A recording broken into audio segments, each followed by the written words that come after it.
જય ભીમ. તારીખ 17/4/2026ના રોજ અમરેલી સિવિલ હોસ્પિટલની અંદર મહેશ રાઠોડ નામનો એક છોકરો એના મોટા પપ્પાને હોસ્પિટલ સારવાર માટે લઈ આવે છે. હવે આ દરમિયાન જે મહેશ રાઠોડ નામનો જે દીકરો છે અનુસૂચિત જાતિ સમાજમાંથી આવે છે, જ્યાં અન્નક્ષેત્ર અમરેલી સિવિલ હોસ્પિટલમાં હાલે છે, ત્યાં જમવા જાય છે. કાંઈક એઠવાડા બાબતે અન્નક્ષેત્ર ચલાવતો ભરત આચાર્ય એની સાથે બોલાચાલી થાય છે. 50 રૂપિયાનો દંડ ભરે છે, 450 રૂપિયા પાછા આપવા બાબતે એને માથાકૂટ થાય છે. આ ભરત આચાર્ય એના જે સાગરીતોને બોલાવી અને આ છોકરાને ઢોર મારી એનો હાથ ભાંગી નાખવામાં આવે છે.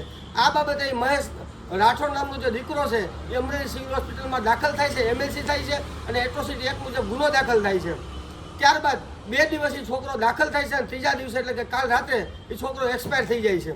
એટલે અમે ડેડ બોડી અમરેલી સિવિલ હોસ્પિટલમાં સ્વીકારતા નથી અને પોલીસ પાસે એવી માંગણી રાખીએ છીએ કે આ દીકરાને જે લોકોએ માર્યો છે ને આ બાબતમાં જે સંડોવાયેલા છે એની વિરુદ્ધ 302 એટલે કે મર્ડરનો ગુનો દાખલ થાય. હાલની જે 103 મુજબ બીએનએસની કલમ છે એ મુજબ ગુનો દાખલ થાય. આરોપીને તાત્કાલિક ધરપકડ કરવામાં આવે. આ દીકરાનું ફોરેન્સિક પેનલ રિપોર્ટ કરવામાં આવે, પેનલ પીએમ કરવામાં આવે. એટલે અમે સિવિલ હોસ્પિટલના પટાંગણમાં અનુસૂચિત જાતિ સમાજના લોકો બેસી જાય છે. બીજા દિવસે સવારે પોલીસ ક્યારે અમારી માંગણી સ્વીકારતી નથી. બીજા દિવસે અમે એસપી કચેરી સંજય ખરાજ સાહેબને મળવા જાય છે.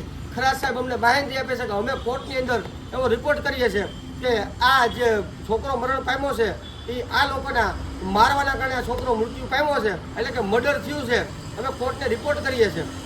કોર્ટમાં આ લોકો રિપોર્ટ કરવાની બાહેંધી આપે છે એટલે અમે અમારું આંદોલન સંકલી અને અહીંયા ભાવનગર સિવિલ હોસ્પિટલ આજે મહેશ રાઠોડ છે એની ડેડ બોડી પીએમ અર્થે લઈ આવીએ છીએ. પણ આ જે રિપોર્ટ જે ડીવાયએસપી દેસાઈ સાહેબ દ્વારા કરવામાં આવે છે એ રિપોર્ટની અંદર કોર્ટની જ્યારે ડીવાયએસપી દેસાઈ સાહેબ એવું બતાવે છે કે આ જે આરોપી હતા એને અમે અર્ણેશ કુમારના જજમેન્ટના અનુસંધાને અમે નોટિસ આપીને છોડી દીધા છે. એમએલસી આ નંબરની છે, જે ફરિયાદ એટ્રોસિટી એક મુજબ થઈ છે એ આ નંબરની છે. આવું કોર્ટમાં લેખિતમાં દર્શાવે છે. તો વિચાર કરો મિત્રો, એટ્રોસિટી એક્ટ જે એક્ટ છે એ સ્પેશિયલ એક્ટ છે.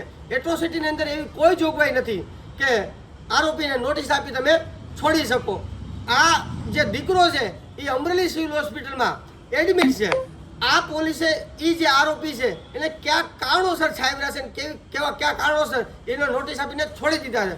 મિત્રો, જોવાનું એટલું છે કે પોલીસ અધિકારી ઓન રેકોર્ડ કોર્ટની ધ્યાને દોરે છે કે આ મુજબનો બનાવ છે, એટ્રોસિટી એક્ટ મુજબ ગુનો દાખલ થયો છે. તો કોર્ટની ધ્યાને પણ એક વખત એવું નથી આવતું કે આ એટ્રોસિટી એક્ટનો બનાવ છે, સ્પેશિયલ એક્ટ છે, આમાં કોઈ એવી જોગવાઈ નથી. તો પોલીસને કેમ આ કોર્ટે ટકોર નથી કરી, એવું અમારા સમાજને કહેવાનું છે. કેમ કે હવે પોલીસ પાસે તો અમને ન્યાય નથી મળતો, પણ અમને ક્યાંક ને ક્યાંક એવું દેખાયું છે અમને કોર્ટ પણ ન્યાય નથી આપતી.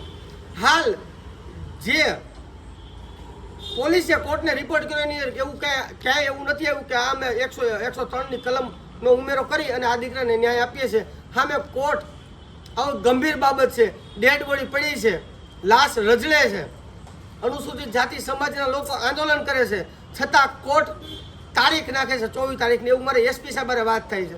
મિત્રો, નોંધ એ લેવાની છે, એટલો ગંભીર મુદ્દો હોવા છતાં કોર્ટ તારીખ નાખે છે. ક્યાંક ને ક્યાંક અમુક શબ્દો બોલવામાં કાયદાની વિરુદ્ધમાં જ આવશું એટલે નથી બોલાતું, પણ સમાજ આની ખાસ નોંધ લઈ.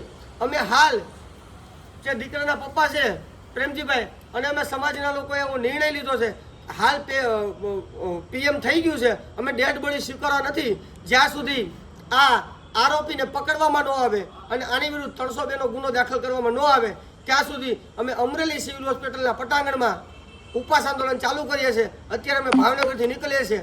અમરેલી અનુસૂચિત જાતિ નહીં પણ ગુજરાતના અનુસૂચિત જાતિ સમાજના લોકોને હું વિનંતી કરું છું કે બહોળીથી બહોળી સંખ્યામાં લોકો આવો અને આ મહેશને આપણે ન્યાય અપાવીએ. કેમ કે આવું આ તંત્ર અને આ સરકાર અનુસૂચિત જાતિ સમાજના લોકોને ઢોર કૂતરા મીંદડા જ સમજે છે. તમે મિત્રો એક વિચાર કરો, ડેડ બોડી પડી છે, પોલીસ કોર્ટને રિપોર્ટ કરે છે, કોર્ટ પાછી તારીખ નાખે છે. તમે વિચાર કરો મિત્રો, આ કેટલો અન્યાય છે. કોર્ટને એક વખત કોર્ટે માનવતાની દ્રષ્ટિએથી નહીં જોયું હોય કે ડેડ બોડી પડી છે, આપણે જે કાંઈ નિર્ણય લેવો એ ઓન ધ સ્પોટ લેવો. અને 22 વર્ષથી આપણે જોઈએ છે કે આવો કોઈ બનાવ હોય, કોઈ પણ એફઆઈઆર થઈ હોય એની અંદર કલમ ઉમેરવાની હોય, એમાં કોર્ટે તારીખ રાખી હોય. પ્રથમ બનાવ અમારી નજરે આવ્યો છે. એટલે ક્યાંક ને ક્યાંક અમારી સાથે અન્યાય થયો છે. આ ભાવ જે દીકરાના પપ્પા છે એની સાથે અન્યાય થયો છે. એટલે અમે સમાજ અને સર્વ સમાજને વિનંતી કરે છે કે આ દીકરાના પપ્પાને અને દીકરાને ન્યાય મળે. કેમ કે દીકરો એવું રટણ ઝડતો હતો કે જ્યાં સુધી મને ન્યાય નહીં મળે ત્યાં સુધી હું અમરેલી સિવિલ હોસ્પિટલમાં દાખલ રહીશ અને કદાચ રજા આપશે તો હું ન્યાય લીધા વગર ઘરે જવાનો નથી. તો આ મરણ જનાર જે દીકરો છે ને ન્યાય અપાવવા બહોળી સંખ્યામાં કાલે સવારે અમરેલી સિવિલ હોસ્પિટલ લોકો આવે એવી હું વિનંતી કરું છું. જય ભીમ, જય સંવિધાન.